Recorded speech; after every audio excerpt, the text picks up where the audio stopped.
So, welcome to today's podcast. We are privileged to have a teacher with us. So, welcome. Thank you. Can you briefly introduce yourself? My name is John Kamu, Mm-hmm. and I'm a teacher. Mm. I teach mathematics and geography, Yes. and I'm also a pastor. Yes. So I have two offices: Mm-hmm. a teacher Mm. and preaching the word of God. Mm-hmm. And I thank God for that. Okay. Thank you. Welcome. Okay. So, to start with, we'll start on the part of the teacher. How long have you taught? I've taught for quite a long time Mm-hmm. because I began teaching around 2002. Mm-hmm. Yeah, and we are now in 2023. Yes. It's about 20 years. Mm. Yeah, 20 years. Yes. Being Which is a good thing. Which is a good thing. Yeah, You have a lot of experience and you can also mentor someone who's a teacher who's starting. yeah, You can also maybe tell those people who are choosing a career all about teaching. yeah. So it is a good thing, yes? It's a good thing. And once you start teaching, with time you start enjoying the teaching. Oh, It becomes quite enjoyable. okay. Like when I began teaching, I'm not sure whether I will remain there as a teacher. I thought that I would just teach for a few years, then change it to the profession. But after staying for some time, you see students changing, performing well. You see yourself impacting the students. Then you now start changing. You discover that there's something that I can do that is helping someone. So the time you get used to it, and you love it, and you now start enjoying it. So those who are new, maybe someone is in 1 year into it, Okay. or even less than a year or 2 years, they'll get to enjoy it as they go through. That is what you can tell them. Yeah, that's what I can tell them because in many times I've even myself, or when we went to campus, we did not think that we become teachers. We just went to campus, and you know that I'm in campus and they get a degree. After that, I will just quit teaching. Then you join the profession with two minds. But after some time, it is clear that there is a lot of many things that you can do there. You start getting motivated. And in time, it becomes enjoyable work. And I will promise the people that are joining the profession, with the time you enjoy, you start learning. When you start, you enjoy teaching, then you also start you learn new things in teaching, things that you did not know earlier. When you now start teaching, you learn them, they become part of you, and you feel comfortable. And by the end of the day, you now start enjoying and doing the work like you love that work. Yeah. So if you are new in the profession, welcome. Though there are challenges when you're starting, but with the time you get used to it and you love it, and it becomes quite enjoyable. Yeah. So do you have when did you discover that you have a talent of teaching others? Or was it a passion? Because now we've discovered that you don't have to have it, but if you go to the university and do it, as you're going on with it, you discover you have that passion, or you discover it's your talent. You know, when I was growing up into my school, there are some teachers in my family, the extended family. We had about 3 teachers. But I never thought that I would become a teacher. I was very good in mathematics, very good. All the way from primary school, I was reading mathematics. And it used to happen that the teacher was teaching us mathematics. He used to call me to go to the blackboard, and I would do a sum. I would show the others, and I used to love it. But I was just doing it for fun. And the teacher would be very happy when I'm explaining the others. And that went. I went to high school. In high school, it was a big school. We were just doing mathematics, all of us. And I remember that one time when you used to close school, you could just go to a neighboring primary school. And students we meet together as students from various high schools. And I could just sit down and start showing them mathematics, teaching them, and I was just doing it for fun. because I thought I knew mathematics. So when they come, they ask me, naonyesha hesabu, Mm-hmm. and I'm happy that I'm showing them. Mm-hmm. And but I never thought that I would become a good teacher. I would become a teacher, especially teaching mathematics. Then it happened that after I did my KCSE and I passed, my pastor called me. Mm-hmm. He told me that he has his children, Mm-hmm. that I'll be teaching them in the evening. Oh. So I was actually introduced to teaching Your pastor. by my pastor. Yes. Even before I was admitted, even before they admitted me in doing teaching. Mm-hmm. So just doing the teaching.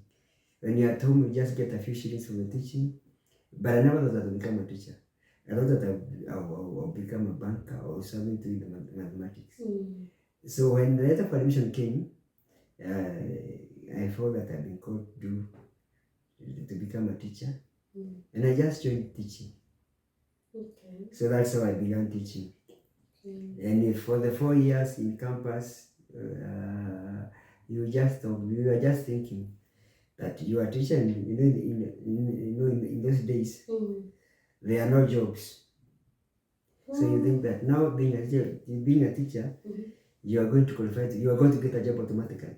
So that's what made us to stick to teaching, because you knew that nikimaliza university nitapata kazi. I will not tarmac. But things changed in our third year, and the posting stopped. So for a quite number of years, we did not have posting. So what happened is that when you're through the campus, there is no job. You just look for a school to teach, especially the private schools. Then you wait for being absorbed in the TSC. So and that's what happened after teaching while in the private schools. Then you just did the interview, and after passing the interview, you were just absorbed by the TSC. But the real enjoyment of teaching came when I now joined the TSC. Because there's no pressure. In the private school, there's a lot of pressure for performance. And the salary is very small, so you're paid peanuts. There's a lot of pressure, so you're just surviving. But when you join the TSC, is that now at least can get some a bit of higher payment than the private sector. And there's a lot of freedom. There's no much pressure. So you now start enjoying teaching, and you now start valuing what you're doing. So that's what happened with me. So this pressure before you were absorbed by the TSC, right? Yes. This pressure that you had, how did you deal with it? We are just surviving. Surviving. We want the surviving. How did there's another teacher right now, right? Who's also waiting to get the posting from the TSC, right? Or to go for the interview in order to get the posting. So I want you to help that teacher. There's still the peanuts that he or she is getting, right? How or when you're in that private school, how do you deal with that pressure, the pressure that you're talking about? First of all, when you're leaving campus, you have a lot of expectations. And because you are a graduate, you think that things just come automatically. But now you just finished school, campus, you have graduated, there's no job, so you start now looking for one. And because you are a teacher, so you just start moving around schools looking for vacancies. And tell us I bought your first school. Like my first school, it was so humbling because I taught at my school. Yes. No, it's okay. Even if you are from the university, right? The job that you're going to get is the one that you'll first get to do, right? There's no making a choice, right? You get a job that is because you have needs from the university. So you had to go to the what? So we tarmac looking for a place to teach. There's nowhere to teach. And luckily I got a primary school. Yes.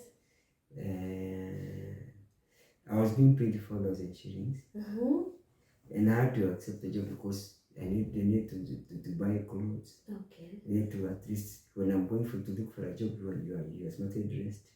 And I also wanted to assist my parents something small and for the upkeep. So I joined the primary school. Mm-hmm. First of all, it was quite shocking because these were small kids. You're teaching Yes.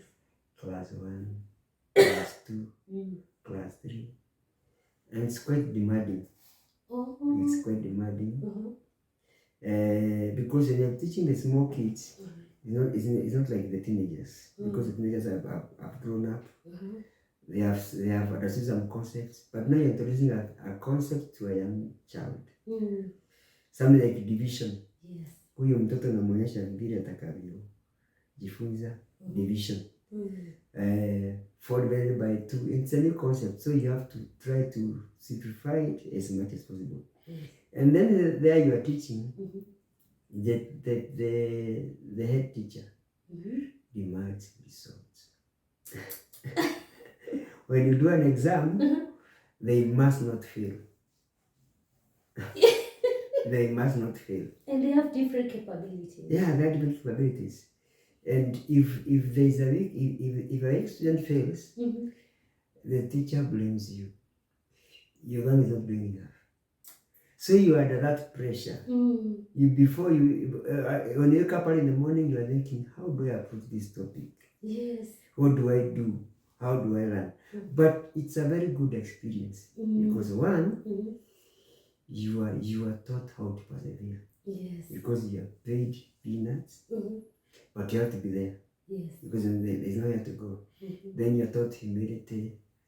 When your boss is abusing you, is misusing you, you have to remain there. Yes. You don't shout to him or her. You are there. When he corrects you, you receive corrections. So it's a very good experience that you're taught.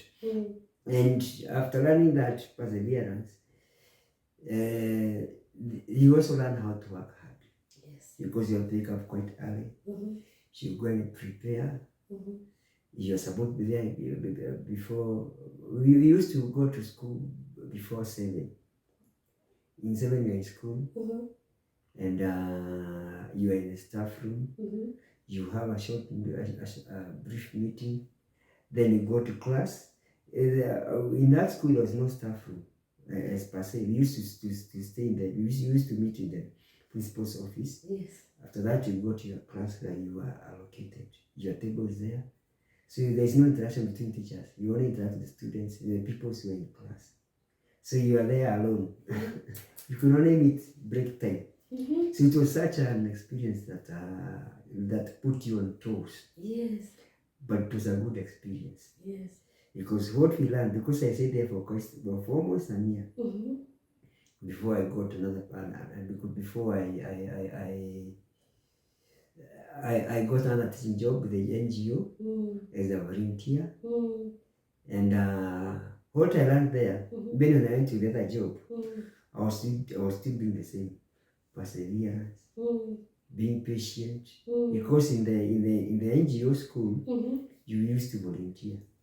So you're given food. There is tea break. In the morning there is tea. You take tea and some bread. You have lunch. In the evening you have tea. But after, we used to be paid after a week. You are just given allowances. The money that comes. Sometimes there is no money. You're given 1,000, sometimes 500 per week, and you could just be comfortable. Yes. Because you have learned how to be patient and to persevere. So that experience itself is very important. It makes you someone and to put some values in you that will help you wherever you go. Okay. So that was my experience by then. Yeah. So when you were before you were still absorbed in the TSC, before now, how can someone get those jobs? How did you get those different schools to go teach? You struggle through for jobs. You go to schools. You go to a school, you leave your CV and your contacts. You go to another one, you drop, they tell you when you get a chance, we shall call you. So you cannot just sleep and wait for the job. You go out, go looking for a place to teach in schools. Yeah, that's how you used to get. Because when you're moving around, then you have your friends whom you're sort of with. Once they get a chance, like that one, the NGO school, there's a woman who called me because her brother was looking for a job. So her brother had told her about me. So she called me, we went there with her brother, and that's how we joined the school.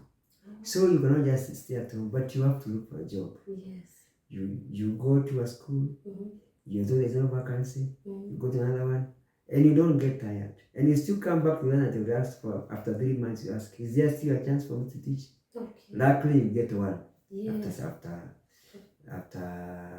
good dropping in various schools. Yes. Yeah. So when we also talk about during that period before you went to the TSC, those are all those challenges that you're experiencing. Yeah. What kept you going? What kept you going? The thing that kept me going is one, I could see that, you know, otherwise we are struggling. Yes. And now the TSC now has begun now employing the teachers bit by bit. They first indeed the interview for the language teachers because there was a very good demand for language teachers. Okay. So after languages, then there was another demand. So I did maths and geography. Yes. Geography is a humanity. And in those days, the humanities were full of teachers. So the only vacancies that were the languages. Yes. The languages we are absorbed gradually. After the languages, then you have the sciences. Yes. Chemistry, physics, and biology. So our hope was that once they get the science teachers, the next is the humanities. Yes.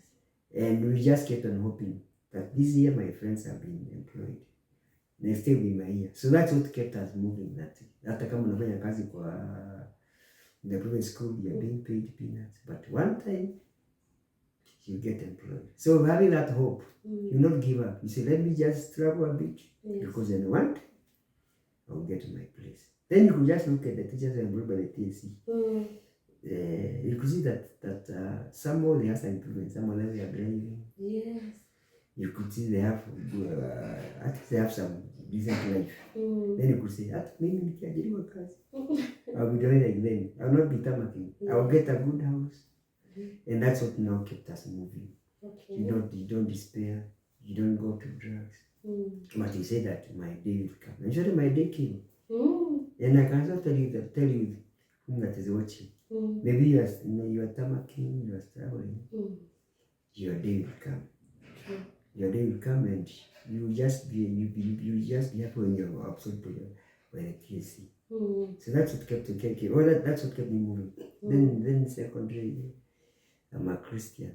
And you know, when you're a Christian, you have a lot of hope. Yes. That there is a God who knows my tomorrow. So I should not give up because my tomorrow will come. Yes. And it came. Yeah, it came. Yes, true. Yeah. And when you were doing the interviews, how often were you doing the interviews per year? The TSC interviews? The TSC interviews used to come August. So only? Yeah. Once per year, August. So if you miss this August, it's for the other August next year. Were they free and fair, or how did you feel? Or what were people saying in basic terms? We really went through rough time. Because when they were beginning, they are not fair. Yes. Because they could advertise a vacancy. Like now they advertise something like maths, geography. Yes. But when you go there for the interview, they say that they want maths, physics, or they want something else. They have created a vacancy for somebody whom they know. So when you go there, you're just told no. Those that was that advertisement, but the chances for somebody else. Yes. So there was a lot of corruption those days. Yes. Then money exchange. If you could give the principal 5,000, you are sure of getting what job. But what happened within two years? The TSC now began to realize that there is a weakness. Yes. Because there's a lot of corruption. Yes. When they began adjusting until nowadays, it's quite fair. It's very hard for you not to do. If you have qualified, you'll get. Yes. Then there's the issue of now counting the number of years. Yes. If you are still for more years, you have more marks than the others. That is what now helped us. Okay. Because we had many years. If you are still for 3 or 4 years, you have more marks than somebody who just left last year. So if somebody is known by someone and she graduated he or she graduated last year, and you are there with yourself for many years, you are far ahead of him in terms of marks because you only be competing for 5 points. So that's what changed, and now at least when those things change, now it began now getting absorbed fairly. But other than that, there was a lot of corruption, and it was quite painful because somebody gets a job who's not qualified, and you are just there. You just go from school to school. And sometimes you used to use a lot of money because you're traveling. When you're working when you're working in the private sector, you're paid peanuts. Then you have to start saving. You save from January all late because you know that August, the month of August, will be a traveling month. So you must save a lot of money. So what does it mean traveling? You are going to different places, different schools. Yeah, first of all, you go to different schools to drop your CV and your certificates. Yes. That is the first traveling. Yes. You go to a school, then they announce the date for the interview. Then you also travel again for the interview. And you go to this school, you may get position 1 of your, you may get position 2 or position 3. You go to other school like that. So there's a lot of traveling. You travel around a lot. And sometimes you are moving from one country to another. And in those days, they were the provinces. Yes. And you move from one corner to another. And like now, I used to move from Kiambu to Murang'a to Nyeri. And it is quite a distance. Then sometimes you come back to Nairobi. So there was a lot of traveling. So it was quite a hectic time and quite trying. So we thank God that we're able to overcome that. So tell us about the last interview that you went, whether you got the TSC posting. The last interview. How many were you? It was in my current teaching station.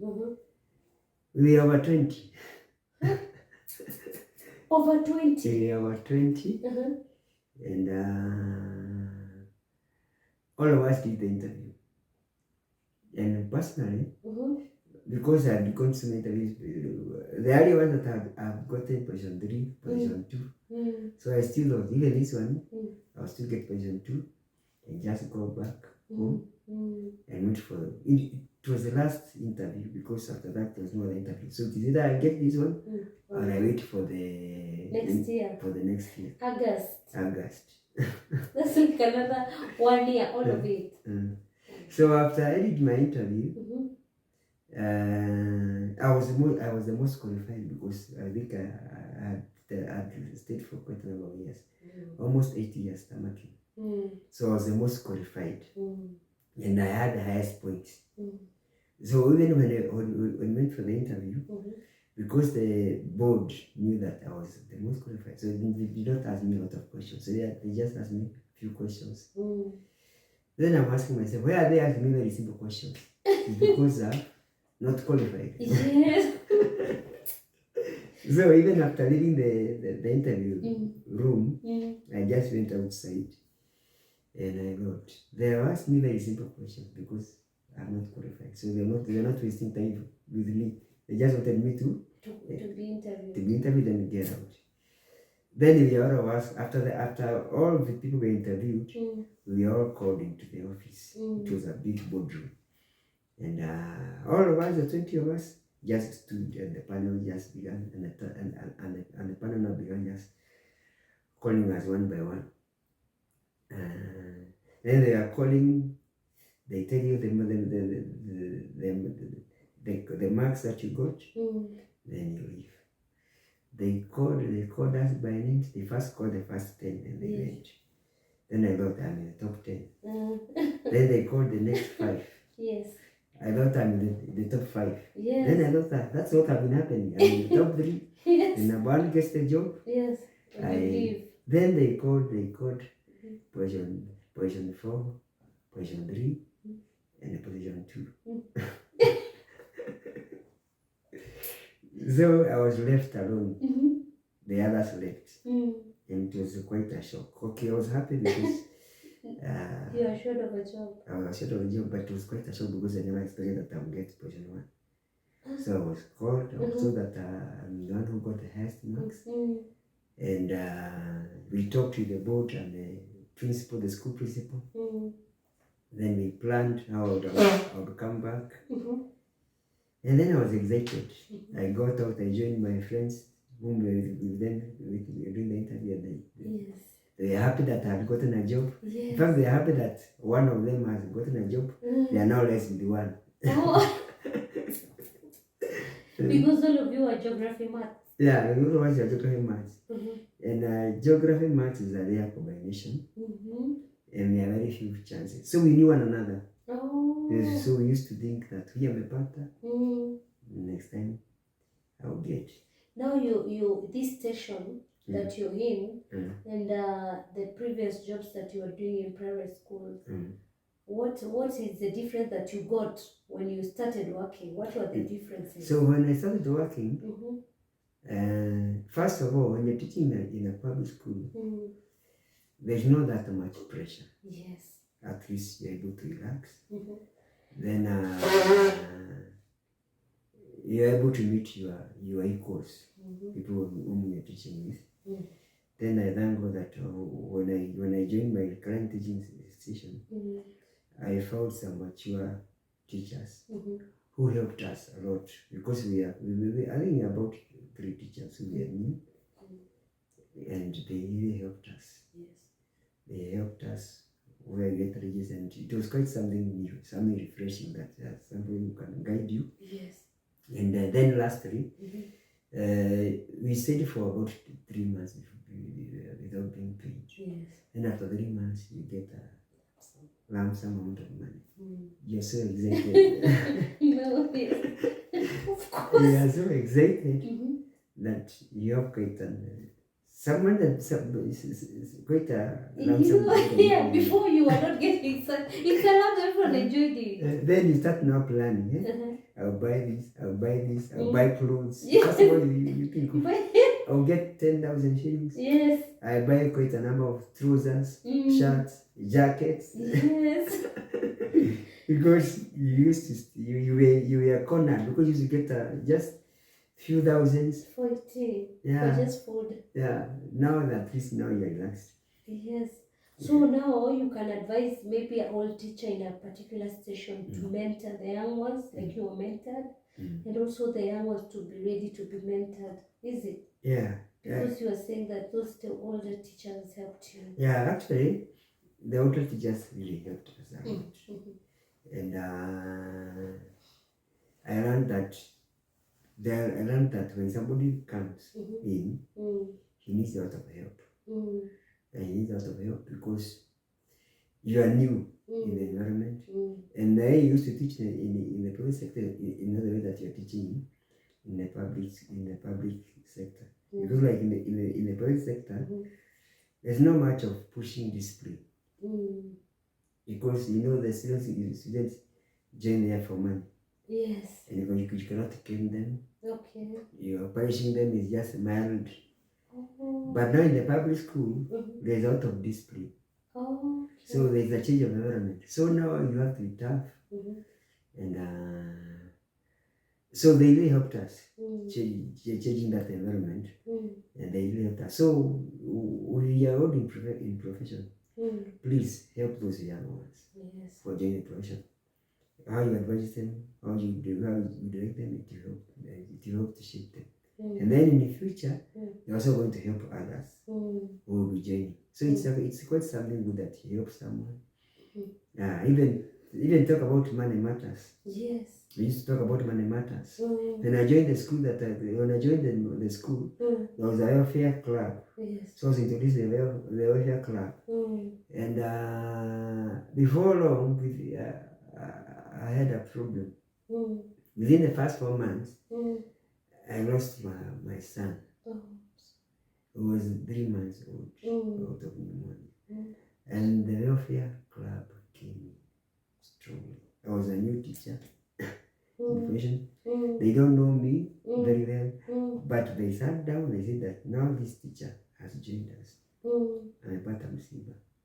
So you're going to come. And you know, because I'm teaching in Gabani Machakos and I come from Central, they organized and they sent teachers to come. When I saw them, they come for the burial, I was so touched and I was so happy that they have joined me. So the way I was introduced in the teaching profession was a very good way. And I would just give the teachers that are there. When someone comes, please give him a good welcome and help him or her as much as you can. Yes. That counts a lot. Yeah. So a school that doesn't have welfare, they should start. They should start. And if there's one that is in your school, you should do what? Let them strengthen the welfare because it really assists. Yes, true. It really assists. True. And you don't know how much the welfare means to you until you have a challenge. And they come in. It's now when you know the importance of welfare. So the schools that don't have a welfare, I'll ask the teachers, please, you can just join by calling a few teachers. You start and it moves on because it really helps and it comes in. It's true. Yeah.